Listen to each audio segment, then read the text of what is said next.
ದಿನ ಟಿವಿಯಲ್ಲಿ ಬರಲು ಸದಾ ಸುದ್ದಿಯಲ್ಲಿರುವ ಉದ್ದೇಶದಿಂದ ರಾಜ್ಯದ ಗೃಹ ಸಚಿವ ಪ್ರಿಯಾಂಕಾ ಖರ್ಗೆಯವರು ಆರ್ಎಸ್ಎಸ್ ಬಗ್ಗೆ ಮಾತನಾಡ್ತಾರೆ ಅಂತ ಕೇಂದ್ರ ಸಚಿವೆ ಶೋಭಾ ಕರಂದ್ಲಾಜೆ ಅವರು ಆಕ್ಷೇಪಿಸಿದ್ದಾರೆ. ಇಂದು ಮಾಧ್ಯಮಗಳೊಂದಿಗೆ ಮಾತನಾಡಿದ ಅವರು ಎಐಸಿಸಿ ಅಧ್ಯಕ್ಷ ಮಲ್ಲಿಕಾರ್ಜುನ್ ಖರ್ಗೆ ಅವರ ಪುತ್ರನಾದ ತಮ್ಮನ್ನು ಯಾರು ಮುಟ್ಟಲಾಗದು ಎಂಬ ಭಾವನೆ ಅವರದು ಅಂತ ಟೀಕಿಸಿದರು.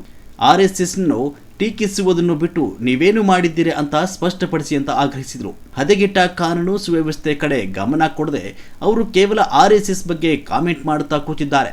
ಹಿಂದೆ ಅವರ ಗ್ರಾಮೀಣಾಭಿವೃದ್ಧಿ ಸಚಿವರಾಗಿದ್ರು, ಅಲ್ಲಿ ಅವರ ಸಾಧನೆ ಶೂನ್ಯ ಅಂತ ಆರೋಪಿಸಿದ್ರು. ಪಕ್ಷ ಈಗಾಗಲೇ ಕಮಿಟಿಯನ್ನ ರಚನೆ ಮಾಡಿದೆ. ಹಿರಿಯರ ಗಮನಕ್ಕೆ ಬಂದಿದೆ, ನಮ್ಮ ಹೈಕಮಾಂಡ್ ಗಮನಕ್ಕೆ ಬಂದಿದೆ. ಸಹಜವಾಗಿ ಪಕ್ಷ ಏನು ಶಿಸ್ತು ಕ್ರಮವನ್ನು ತಗೊಳುತ್ತೆ, ಹೇಗೆ ತನಿಖೆಯನ್ನು ಮಾಡುತ್ತೆ ಅದನ್ನು ಮಾಡಲಾಗುತ್ತೆ.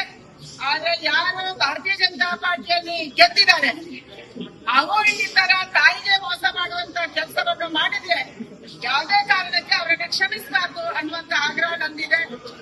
ಇಬ್ರು ಶಾಸಕರು ಓಪನ್ ಆಗಿ ಕಾಂಗ್ರೆಸ್ಗೆ ಮತದಾನ ಮಾಡ್ತಾರೆ. ಮತ್ತೆ ಏನೋ ನಾಚಿಕೆ ಇಲ್ಲದೆ ಏನೋ ಮಾನವಲ್ಲದೆ ಇಲ್ಲದೆ ಓಡಾಡ್ತಾರೆ, ಮಾತಾಡ್ತಾರೆ.